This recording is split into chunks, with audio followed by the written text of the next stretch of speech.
Lagi Nabi mengatakan, ya'ti 'alan nasi zamanun ru'asa'uhum kal asad wa wuzara'uhum kadh-dhi'ab wa khudatuhum kal kilab wa kathirun nasi yawma idzin kal aqdam.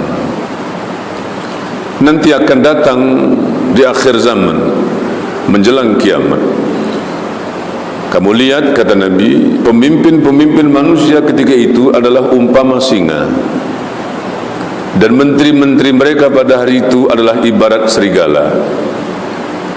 Hakim-hakim mereka pula adalah anjing gila, dan manusia yang hidup ketika itu adalah umpama kambing-kambing tanpa pedoman.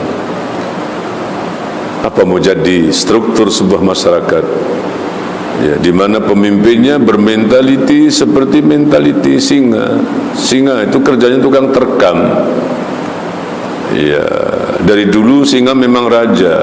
Ada pilihan raya ataupun tidak, singa tetap raja. Raja hutan lah.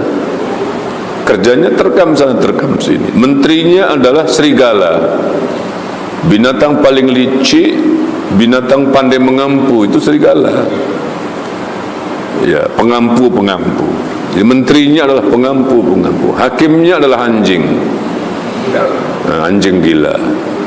Anjing ni tuan, dari segi kesetiaannya memang sangat bagus. Dia boleh mengecam majikan dan ikut arahan majikan. Itu anjing setia. Tapi ada kekurangan anjing. Kekurangan anjing ini, dia tak boleh membezakan mana tetamu orang baik, mana tetamu orang jahat. Bagi anjing, baik jahat tak penting, yang penting daging. Biar pencuri orang jahat sebelum masuk dia bagi daging dulu, senyap, hilang cash, buang cash. Iya, gara-gara daging diam dia. Tapi biar ustaz datang dengan tangan kosong, dari diam lagi kuat menyala, cari-cari alasan, dicari-cari kesalahan. Artinya bagi hakim yang mentalitinya anjing, benar salah tak penting, yang penting daging itu, suapannya, nilai sogokannya, nilai bendanya, materialnya, uang, boleh saja jadi yang benar salah, yang salah jadi benar. Dan yang terakhir, manusia hidup tanpa pegangan seperti kambing. Kambing kemanapun dibawa, embek juga bunyi.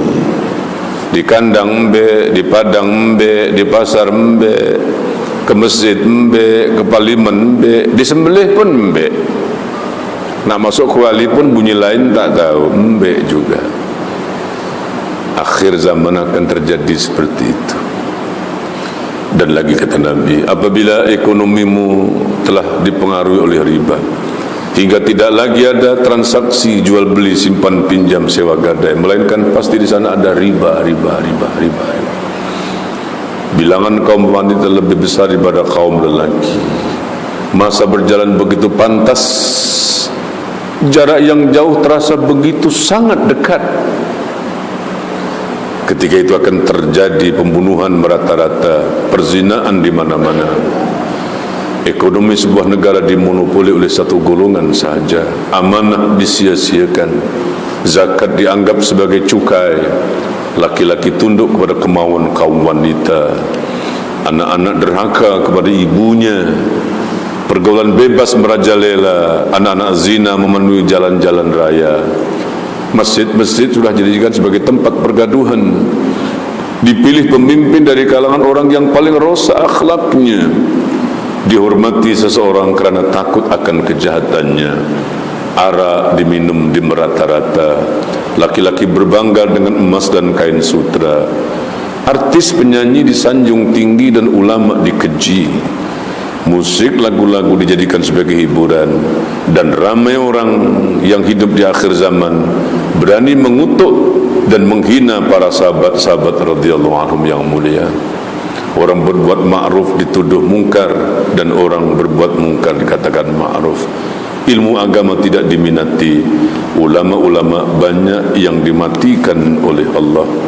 hingga yang tinggal adalah orang-orang yang jahil. Dia memberi fatwa, fatwanya sesat dan menyesatkan.